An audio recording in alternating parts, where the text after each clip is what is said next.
안녕하세요. 성산 케미TV입니다. 이렇게 3월 9일 시장이 마감되었습니다. 지수 앵간하죠. 물론 이제 간신히 두 지수 다 지켜줄 자리를 잘 지켜줬어요. 간신히 지켜주고 돌아나갔는데 그 자리 깼으면 굉장히 위험해서, 자, 그런 상황 한번 살펴보고요. 프리티지 바이오파마가 사실 호재는 어제 났었는데 반응은 오늘 하고 고점 대비 거의 50% 정도 떨어뜨린 다음이기 때문에 좀 괘씸하기도 한데, 그 프리티지 바이오파마 살펴보고요. 바이오닉스가 다 끝없이 떨어지고 있습니다. 어제 그 악재가 계속 이어지고 있죠. 일단 다 모든 의혹이 해소되고 또 바이오닉스 회사 측에서도 어떤 입장이 나와야 되기 때문에 그때까지 절대 접근하지 않거나 또 피하는, 이 떨어지는 소나기는 피하랬다고 일단은 피하는 게 좋은데, 그런 바이오닉스 상황에 관해서도 이렇게 살펴볼 수 있는 시간 갖도록 하겠습니다.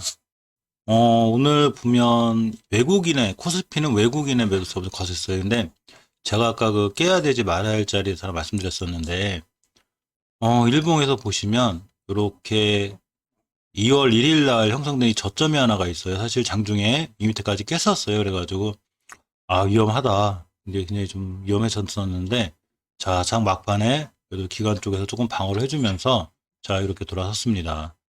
물론 60일선을 완벽히 회복하지 못했기 때문에 아직은 좀 더 긴장감이 있어야 돼요. 완벽하게 추세를 바닥 짚고 터내는지까지는 아직 확인이 결정이 된 게 없어서 아직은 긴장 상태에 있어야 되고요. 포트를 과감하게 운영하는 것보다 조금 조심스럽게 운영할 필요가 있습니다.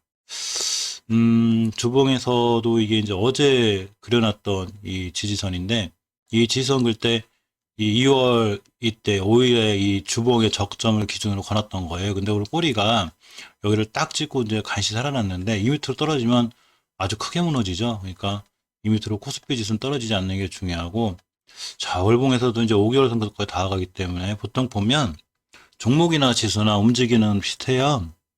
이 사상 최고가나 이런 점을 찍게 되고 다음 달에 이 사상 최고가를 돌파하지 못하면, 자, 조정이 들어오는데 이렇게 5개월 선까지 밀리는 경우가 많아서, 뭐 사실 뭐 미국의 오히려 추가 부양책이 뭐 금리, 오히려 인플레이션, 금리 인상에 더 영향을 줬다. 한때는 또 부양책 안 한다고 난리고, 부양책 했더니 부양책 때문에 그리 다오라고. 뉴스는 코에 걸면 코걸이고 기에 걸면 기걸이에요. 결국 수급이 많아져요. 지금 외인이 어마무지하게 팔고 있죠. 자, 그러니까 당연히 자, 지수가 무너집니다. 그게 물론 그 미국의 그런 뉴스와도 관련이 있겠지만, 그것보다는 차익신에 대한 욕구도 강하고 또 환율이 엄청 오르고 있죠. 그에 대한 영향도 있고, 동시만기, 선물옵션 동시만기라는 영향도 있고, 이런 복합적인 요인으로 인해서 자, 크게 밀리고 있습니다. 코닥 지수를 보시면 정말 위험했어요.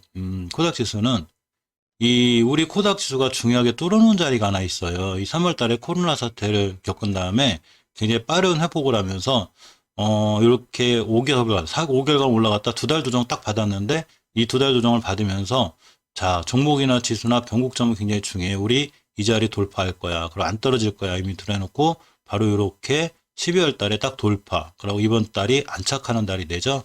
자, 이번 달에 이 밑으로 깨지게 되면 굉장히 위험한 거예요. 이 모든 이 변곡점과 매물대를 다 깨고 내려오는 거기 때문에 위험했는데, 오늘 이 자리를 꼬리를 갖고 간신히 지켜줬어요. 저도 긴장하면서 보고 있었는데, 야, 저 자리 밑으로 밀리면 안 되는데 간신히 지켜주었습니다. 이건 월봉 차트에서 큰 그림이기 때문에 무너지면 추세가 깨져요. 근데 다행히 지켜줬고요. 주봉에서도 마찬가지로 이렇게 중요한 변곡점이 아직 있는데, 이 20주선의 회복이 급하겠죠.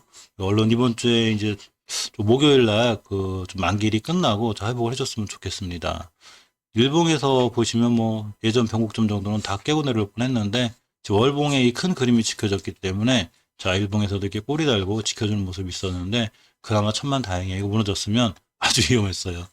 자, 시간별 투자자 동향을 보면 이 코스피 같은 경우 외국인들이 어마어마하게 던졌습니다. 많은 물량을 던졌는데, 다행히 그래도 기관하고 개인이 특히 금융투자, 좀 이렇게 며칠 얄밉게 웃던 금융투자가 싼 맛에 들어왔는지 어땠는지 저점에 들어왔습니다.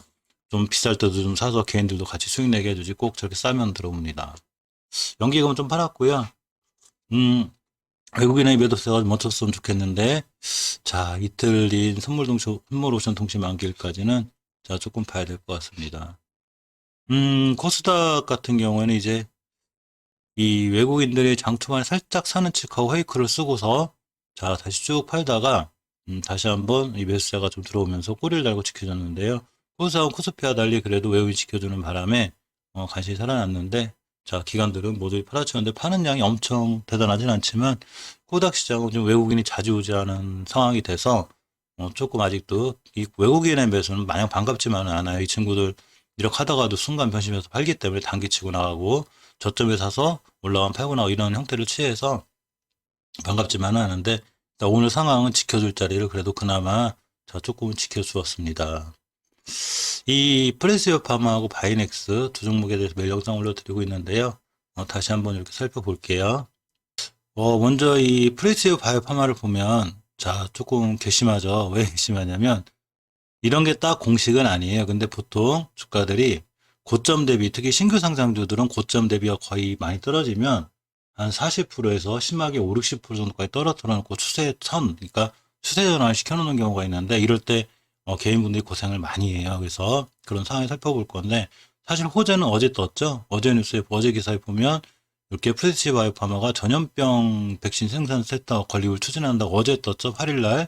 자, 떴는데 어제는 반응이 없다가 오늘 올라갔는데 이 뉴스가 오늘 또 떴죠. 자, 이런 것 때문에 올라간 거다. 그런 뉴스가 뭐가 중요할까요? 참고 사항이죠. 자, 프레시 바이오파마는 신종 코로나 바이러스 감염증 장기에 따라서 자, 백신 생산센터 건립을 추진하고 결정했다고 8일 밝혔습니다. 네. 앞으로 이제 코로나19 백신을 비롯해서 향후 발생하는 각종 바이러스 전염병 관련 이 백신 생산에 선제적으로 대응한다는 취지죠. 이 관계사인이 프레스티주 바이오로직스의 제2공장 부지 중에 증설 공간 2,000제곱미터를 활용해서 연면적 8,000제곱미터의 백신 센터를 건립하는데, 이 프레스티지 바이오로직스의 특화 서비스인 커스텀 엔지니어링을 활용해서 다양한 생산 공정에 적용 가능하고 또 효율을 극대화할 수 있도록 설계될 예정이라고 합니다. 이달 중 착공에 들어가서 올해 안에 이렇게 이제 완성한다는 자, 이런 목표를 갖고 있다고 합니다. 자, 이 프레스 바이오파마의 차트를 보면 사실 이제 다른 회사 주가도 괘씸하다고까지 내가 표현할 건 아니지만 보통 그래요. 보통 이 월봉도 중요하지만 이제 지금 월봉이나 주봉에서 딱히 기준 잡을 게 없을 때 자, 일봉에서 저가인 23,000원에서 고가인 53,000원을 찍었습니다. 그러면 오늘의 저가가 얼마냐면 27,000원이에요. 한 50% 정도를 밀어놨죠. 몇 개를 좀 살펴볼 건데 꼭 그렇다 그래서 차트가 똑같이 움직인다거나 절대 그런 건 아니에요. 절대적입니다. 그렇기 때문에 참고 정도만 하는 건데 제일전기공업이라는 신규 상장주예요. 보시게 되면 고점인 이 42,000원 찍었는데 이 저점이 21,000원. 역시 한 50% 정도 이 박살을 내놓고 이렇게 상승을 했죠. 이런 식으로다가 신규 상장주들이 한번 반등할 때가 언제냐면 물론 이렇다고 그래서 제일전기공업처럼 이렇다고 해서 다시 막 싹 날아가는 것도 아니고 다시 얼마든지 밀릴 수 있어요. 주식은 깨야 될 자리에 깨면 밀리는 겁니다. 그렇듯이 프리티바이오파마도 역시나 이 고점인 이 53,000원대로부터 딱 반. 그러니까 오늘 저점 27,000원대까지 딱 찍고 반등한 거죠. 그러니까 이제 여기서 턴을 할 수 있느냐 없느냐 이제 문제가 생겨요. 자, 제일전기공업의 역사를 보면 이 차트는 비유가 좋은데 이렇게 하루 이틀만 급등하는 것 같아도 결국 완바닥, 두바닥, 다중바닥 그렇고 올라가고 또 20일선 딛고 안정감 취한 다음에 다시 올라가 이렇게 되죠. 자, 물론 그렇다고 그래서 프레티바이오 파마 반드시 여기서 다중바닥 그리고 뭐 여기서 또 이렇게 날아갈 수도 있는 거고 이렇습니다. 이걸 모든 걸 알 수 없기 때문에 우리는 철저하게 대응이라는 걸 하죠. 물론 지금쯤에 이제 손절하신 분들도 많으실 테고 또 신규 진입을 노리시는 분들도 있을 테고 자, 다양한 투자자분들이 존재하기 때문에 자, 한번 이렇게 영상을 또 계속해서 올려드리고 있습니다.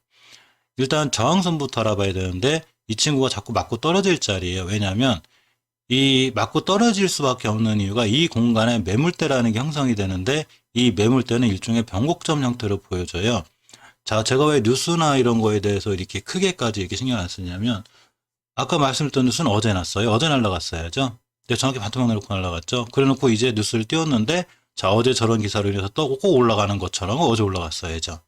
그러니까 뉴스는 어디까지나 참조사항인데 저항선과 지지선이 중요한데, 자, 50%가 꺼졌던, 50%가 깨졌던 이 공간이 가장 강력한 지지선이 돼야 되죠.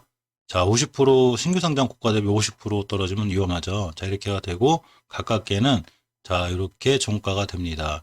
이 3월 8일에 종가가 되겠죠. 이 자리를 기준으로 이제 계획을 세워보면, 자, 이 친구가 11선 맞고 떨어졌죠. 11선의 가격이 34,600원대인데, 오늘 고점이 35,100원 약간 돌파했다가 다시 밀렸습니다. 그리고 5일선의 가격이 32,180원인데 자, 그 위에서 끝났어요.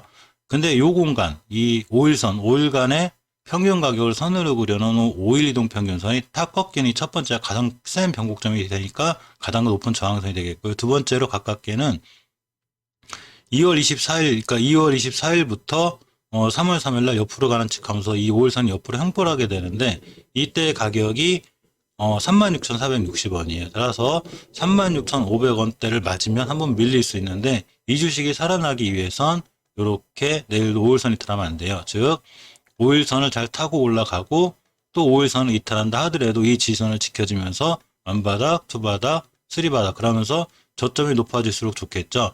자, 그러면 좀 있으면 이제 21선도 생길 거예요. 그럼 아까 그 제일전기공업 이런 것처럼 자, 21선이 생기게 되면 어느 순간 생기겠죠. 그럼 이렇게 강하게 돌파, 안착. 바로 이때가 중요한 매수 타이밍이 되듯이 프레지 바이오파마는 일단 기다려도 좋고요. 또 내일 같은 날 막 급등하는데 쫓아가 버리면 잘못하면 자, 요렇게 35,6천원대 그냥 고점에 물릴 수가 있어요. 그래놓고 조정 또 들어오면 또 힘들죠. 그러니까 이 주식을 신규로 매수하거나 이럴 때는 저 같은 경우는 사실 신규 상장도 매수를 잘 안 해요. 가장 큰 이유는 아직 아무것도 보여지지 않았기 때문에 그래요. 그렇지만 이제 제가 신규로 매수하거나 이제 분할 매수하거나 또는 물타기를 하셔야 되는 여러 상황이 생긴다면 이 50%이 떨어질 때 가장 힘든데 일단 제가 아무것도 하지 말라고 그랬죠. 이 50%는 더 떨어질 수 있는 거니까 그건 모르는 거죠. 자, 이제 한번 거래량이 실리면서 살짝 반등하는 모습을 보여줬습니다. 안정감이 필요한데 이 안정감이 바로 완바닥, 투바닥, 쓰리바닥 형성되거나 5일선이 이렇게 V자로 딱 꺾이기는 자, 지금 5일 이동편이 급하게 떨어지죠. 이게 V자로 딱 꺾일 수도 있지만 이렇게 가는 경우 되게 힘들어요. 그러니까 부드럽게 돌아가는 구간이 필요하겠죠. 자, 가격이 안정화. 자, 이렇게 5일선이 보면 제일전기공업이 이렇게 부드럽게 돌아갔죠. 이렇게 가격이 안정화가 필요해요. 그래서 자, 이렇게 돌아가는 구간이 필요하려면 역시 5일선 다시 한번 찍고 돌아나가고 11선 맞고 떨어지고 자, 이렇게 여러 가지 옆으로 가고 이러면서 이번 주 선물옵션 동시 만기일이 끝나는 금요일 날 딱 끝나고 다음 주 월요일이 시작됐을 때 주봉에서 딱 이 형태로 끝나면 괜찮은 거예요. 그러면 어떤 형태가 되냐면 주봉에서 반전의 신호가 돼요. 자, 우리 고점 대비 50% 떨어졌어. 너무한 거 아니니? 그러고서 이렇게 돌아나갈 수 있는 이런 위치를 갖게 되는데 자, 제일중공업 예를 들면 자, 이렇게 어떤 형태가 되냐면 자, 차트가 똑같이 움직이는 거 아니에요. 먼저 말씀드리지만 이건 어디까지나 제가 시장에 있다 보니까 그동안 많이 느낀 점이에요.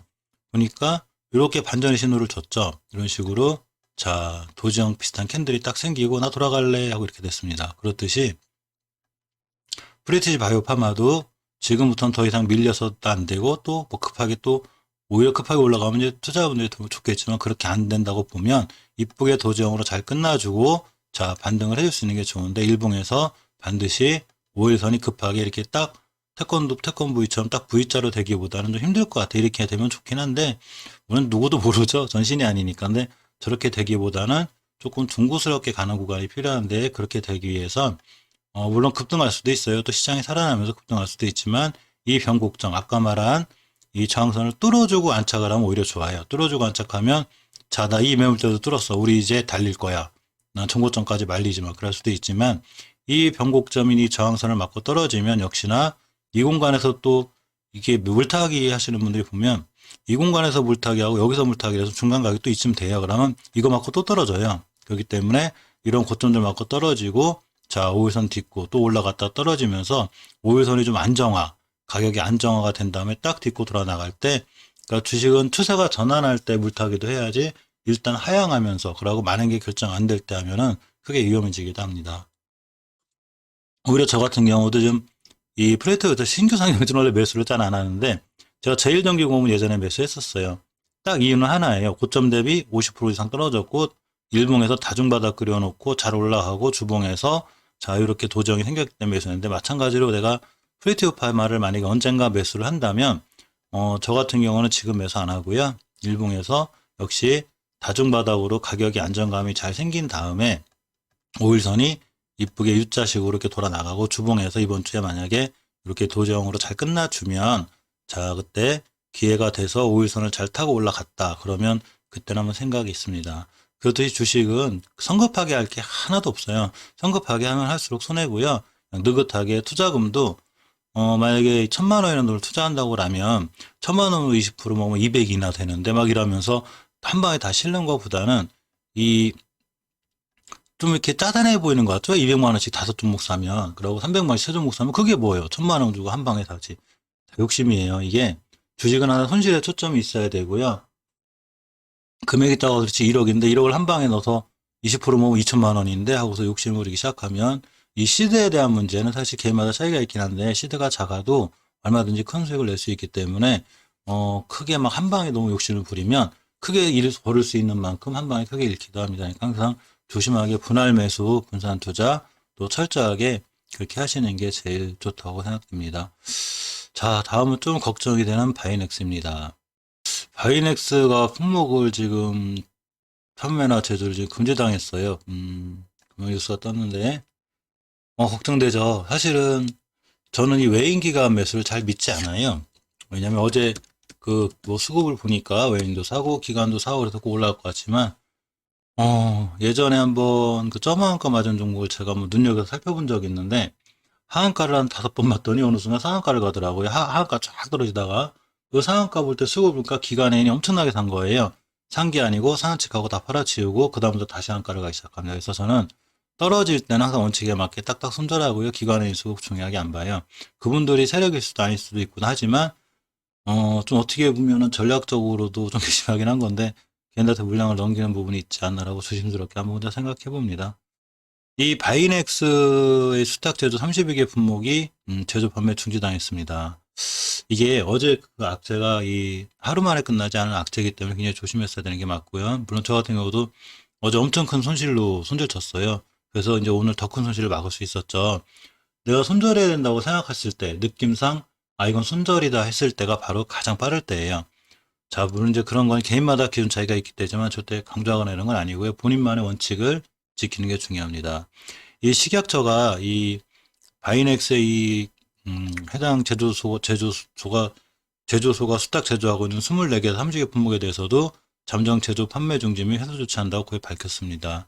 사실 지금 회사 입장이 안 나와요. 이게 개인적으로 보면 저도 바이넥스에서 큰 손실을 입었기 때문에 뭐라고 하는 건 아니지만 사실 도덕적으로 이 뉴스가 사실이 맞는 거죠. 용량을 속여서 팔았다는 게.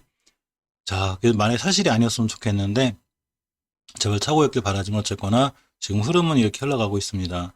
자, 이번 조치는 바이넥스에 대한 현장 조사 진행 중에 잠정 제조 판매 중지 조치에 대한 6개 품목과 동일한 방법으로 제조하는 자, 다른 제약업체의 32개 품목을 확인함에 따라서 자, 결정이 되었습니다. 쭉 읽어보면 여러 가지 나와 있고요. 바이넥스가 허가 신고한 사항과 다르게 제조한 헤드 품목에 대한 회수 계획을 자, 부산 식약청에 제출한 데 이어서 이제 식약처 자체에서도 자, 사전 예방적 차원에서 결정이 됐습니다. 부산뿐만 아니라 국가의 식약처 여기서도 자, 결정됐다는 이런 소식이죠. 큰 하락을 면치 못했습니다. 자, 이 바이넥스는 일단은 기술적으로 보면 그래 이제 주식은 상황하고 뉴스를 같이 잘 봐야 되는데 항상 뉴스는 가볍게 참고 정도로만 봐요. 항상 이 친구의 그 위치라든가 깨야 되지 않아야 될 자리를 절대 중요시하게 생각하는데 제가 항상 영상에서 말씀드렸듯이 이 월봉에서 이 바이넥스는 가장 중요한 변곡점이 하나 항상 존재하고 있어요. 언제냐면 이 연도수가 언제냐면 벌써 15년도 8월하고 16년도 지금으로도 5, 6년 전이에요. 5, 6년 전에 최고점을 찍어 놓고서 자, 요렇게 이 하향을 하는 자, 큰 이렇게 아픔이 있다가 여기를 엄청나게 강한 거래량으로 뚫어줬어요. 자, 요렇게가 됩니다.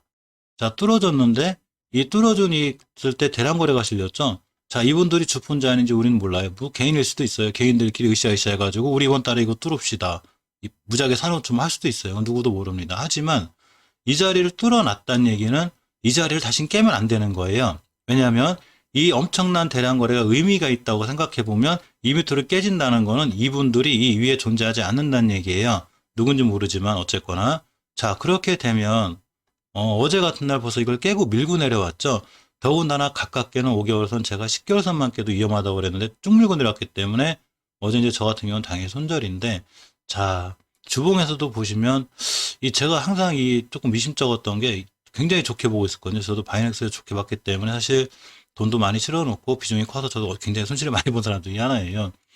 자, 이렇게 5주선 회복을 해줘야 되는데 자꾸 못하는 이 모습 때문에 약간 이제 미심쩍어 했어도 원체 미래 가치나 좋고 그래서 이게 속임수가 아닐까. 자, 이렇게 혼자 생각하고서 또 큰 박스권에 있었기 때문에 자, 이것만 이탈하지 않으면 그래도 괜찮겠지 하고 있다가 그냥 박스권 하단을 밀고 내려왔는데, 이럴 때 제가 말씀드리고 싶은 건 주식은 뉴스나 이슈와 이런 것도 중요하지만 이런 거에 상관없이 깨야 되지 않아야 할 자리는 절대 안 깨요. 이 주식이 앞으로 좋아지거나 이게 단순 조정이다, 그러기 위해서는 깨지 않는데 이 자리를 깨게 되면 어떤 경우는 그냥 단순 조정으로 해서 한 몇 달간 고생시키기도 하고 어떤 종목들은 큰 하락으로 이어지기도 하기 때문에 철저하게 대응을 하는 주식은 대응 영역이죠. 자, 이제 일봉에서도 기술적으로 보면 일봉에서도 어차피 주식이라는 게 잘 상승하다가도 이렇게 20개월 선까지 조정을 받기도 해요. 이렇게 물론 이제 급하게 떨어지지 않는다는 조건인데 20개월 21선까지 조정을 받고 다시 한번 2차 상승 또 조정받고 자 3차 상승하면서 이렇게 자 올라가고 21선 깨면 밀리기도 하고 그렇습니다. 그렇듯이 월봉에서도 20개월 선의 이탈은 굉장히 위험해요. 20개월 선 이탈을 하게 되면 자 이 친구가 다시 한번 걸어온 길의 역사를 살펴볼 필요가 있는데 15년도하고 16년도에 중요하게 형성된 이 고점에 대한 변곡점이 있어요. 이렇게 이 자리를 깨면서 위험해졌다고 그랬죠. 그러면 이 공간에 있는 어떤 매물대 같은 게 있는데 이것조차도 무시하고 지금 다 깼다. 그럼 그 두 번째 지하권이죠. 이렇게 나 이걸 지하권이라고 부르는데 굉장히 답답한 흐름과 거래량도 거의 없고 진짜 숨 넘어갈 정도로 이렇게 조용히 움직이던 이런 자리까지 밀리면 정말로 위험해져요. 자, 러시아의 스푸트니크 V부터 모든 호재와 각종 앞으로도 그런 건 있지만 저런 걸로 인해서 거기 계약 깨질지 안 깨질지 모르고 아직 제가 알기로는 본계약 전이라고 알고 있긴 했는데 아직 확실히 뉴스를 몰라서 사실이 아니기 때문에 감히 말씀 못 드리고 어떻게 보면 영향을 받을 수 있는 이런 상황까지 온 거죠. 그럼 많이 밀릴 수 있습니다. 그러니까 만약에 그렇지 않고 바이넥스가 회장님이나 또 누군가가 나서서 뭐를 시인하든 사실을 시인하든 어떻게 앞으로 이렇게 하겠다는 계획을 잡든 회사의 전방위적인 노력이 있어야 되겠죠. 제가 요새 그 HLB에 대한 영상을 많이 찍어요. HLB 영상을 찍다 보니까 그 회장님에 대한 이 각고에 대한 노력이 보이더라고요. 회사의 전방위적인 노력도 보이고 무상증자라든가 이런 다양한 방법을 통해서 주주들을 위해서 각고의 노력을 하고 있는데 바이넥스도 물론 제가 그렇다고 회장님한테 뭐 아니면 회사한테 뭐라고 하는 건 절대 아니고요. 오해 없으시기 바라고 어떤 그런 해명이라든가 해명이 아니면 정말로 잘못된 일을 했단 말이에요. 이거에 대해서 우리는 이렇게 앞으로 진행을 하고 자 이걸 최대한 개선하기 노력하겠다. 자 이런 모습이 보여야 이 바이넥스에 투자하는 주식은 투자죠. 물론 투기이기도 합니다. 투기라는 게 우리나라에서 나쁜 말이지 외국에서 나쁜 말이 아니더라고요. 자 어쨌거나 그렇게 투자하거나 이런 분들이 어떤 안정감이 있어야 되겠죠. 그래 이제부터는 좋아질 거야. 그러고 최선을 다해서 자 회사를 살리고 이미지를 벗게 노력을 할 거야. 그래야지만이 다시 주가가 회복을 하는 거고 그런 모습이 나올 때 바로 주식이 중요한 자리를 이탈하지 않게 돼요. 자 그런데 만약 그런 모습이 보이지 않고 계속 이제 수사가 이어가고 안 좋은 일이 터지면 계속 미끄러져 나가겠죠. 위험한 상황이 되는 거예요. 주식은 거래량과 거래대금이 항상 선반영을 하는데 모든 주식들은 이렇게 잔잔하다가 대량 거래가 땅땅 터지면서 상승하는 순간에 계속 우상향을 유지합니다. 그만큼 거꾸로 보면 대량 거래가 실리면서 주식이 떨어지기 시작하면 역시나 우하향이 시작되죠. 이거는 제가 몇 번 말씀드리지만 차트 뒤집어 보면 간단해요. 자, 상승 이제 엄청나게 상승하겠죠?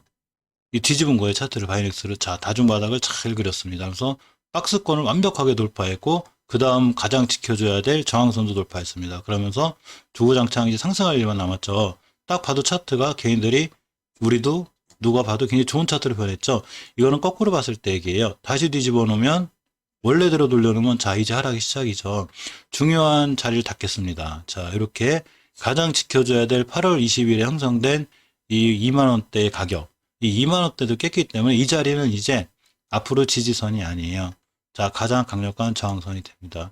제가 이 영상을 찍으면서 제가 팔았다고 절대 이렇게 말씀드리는 건 아니에요. 저도 개인들 편이고 또 개인 투자자 중에 하나이기 때문에 엄청난 손실을 봤어요. 저 바이넥스에서. 근데 빠져나와서 오늘의 손실까지 막을 수 있었지만, 물론 위로 시켜드리려고 바이넥스에서 분명히 해명 공시 낼 거고, 그러고 이건 저가의 매력이 있으니까 무조건 사서 기다리면 다 복구할 수 있습니다. 이렇게는 영상 못 찍죠. 이건 말이 안 되는 거고, 현 상황을 보고 정확하게 대응법을 얘기해 줘야 되는 거죠. 자, 현 상황에 보면 대응법은 가장 중요한 저항선을 뚫고 지지선이 됐을 때 가장 강력한 파워가 나오지만, 가장 중요한 지지선을 깨고 내려왔다는 얘기는 이 자리는 앞으로는 엄청난 저항선이 돼요. 즉, 회사에서 좋은 호재나 이제 공시나 이런 거를 내면서, 자, 우리가 이렇게 노력할 거고 앞으로 이렇게 하겠습니다 한다 하더라도 이 자리를 맞고 자꾸 떨어질 확률이 있어요. 맞고 떨어지고 이 얘기는 뭔 얘기냐면 앞으로 시간을 잡아먹는다는 얘기예요. 물론 한 방에 이렇게 상한가가 점상점상 날아갈 수도 있어요. 제가 이런 얘기 왜 하냐면 진짜 여기서 이렇게 상한가 가는 종목들이 있더라고요. 그래서 혹시나 그런 경우에 대비해서 제가 빠져나갈 구멍을 만드는 게 아니고, 주식은 신도 모른다는 얘기를 하는 거예요. 진짜 몰라요. 그렇지만 그렇게 되는 경우보다는 이렇게 지지선이 저항선으로 바뀌는 순간 맞고 떨어질 수 있는 확률이 거의 8, 90% 훨씬 더 많다는 얘기죠. 자, 그래서 지금부터 대응은 일단은 지금은 절대 추가 매수해서도 안 되고 물타기해서도 안 되고 아무것도 하시면 안 돼요. 제가 어제 그 얘기를 했어요. 어제 아무것도 안 해야 된다고. 그래서 가만히 기다리고 있다가 일단 회사의 일단 반응을 좀 살펴야 돼요. 회사에서 어떻게 대처하고 또 러시아 스푸트니크 V도 어떻게 잘 진행이 되고, 자, 이런 부분을 미리미리 우리가 회사 직원이 아닌 이상 그 정보를 개인이 미리 알 수 있는 방법이 없어요. 그러니까 기다렸다가 회사의 전방위적인 노력도, 회사의 노력도 하시겠죠. 회사에도 분명히 노력할 거예요. 그러면 이런 여러 가지 노력을 좀 지켜보고, 그러고 어떻게 할 것인가 이 회사가 잘 지켜보고, 그 다음 주가를 판단해서 올라가도 늦지 않으니까, 아까 처음에 그 프레스 방금 말씀드렸듯이 항상 주식은 비중 조절이 필요해요. 절대 몰빵하지 말고 10%, 20% 이렇게 나눠서 잘 분산 투자해 놓으면 바이넥스에서 이런 거 다른 데다 복귀할 수 있고요. 또 이 바이넥스가 좋은 소식과 함께 노력하는 전방위적인 모습이 나왔을 때 추가로 또 물타기를 잘 해놓으면 또 빠져나올 수 있는 기회도 있고 있으니까, 항상 이 주식은 손절과 자금 운용 계획이 전 다라고 생각해요. 손절과 자금 운용 계획만 잘 해놓으면 자, 언제든지 좋은 기회가 있을 수 있습니다. 바이낸스가 좀 걱정이 많이 되긴 하는데 앞으로 잘 되고, 또 개인 투자분들도 힘내셨으면 좋겠습니다. 그리고 회사에서도 얼른 정확히 좀 해명하기도 하고, 또 잘못된 일이라면 이제 사과도 하고, 또 다시 한번 이렇게 힘내서 이 바이낸스가 나쁜 회사가 아니기 때문에 재무도 튼튼하고, 또 이제 진짜로 이 CMO에 대한 올인을 하고 있는 회사이기 때문에 이런 쪽으로 다시 한번 역량을 집중해서 그동안 주주분들한테 뭐 이렇게 한 거 좀 최선을 다해서 어떻게 하겠다 이런 공시라도 나와서 여기 우리 지금 개인 주주분들이나 이런 분들이 좀 힘을 낼 수 있는, 자, 이런 일이 생겼으면 좋겠습니다. 이상 영상 마칠게요. 감사합니다.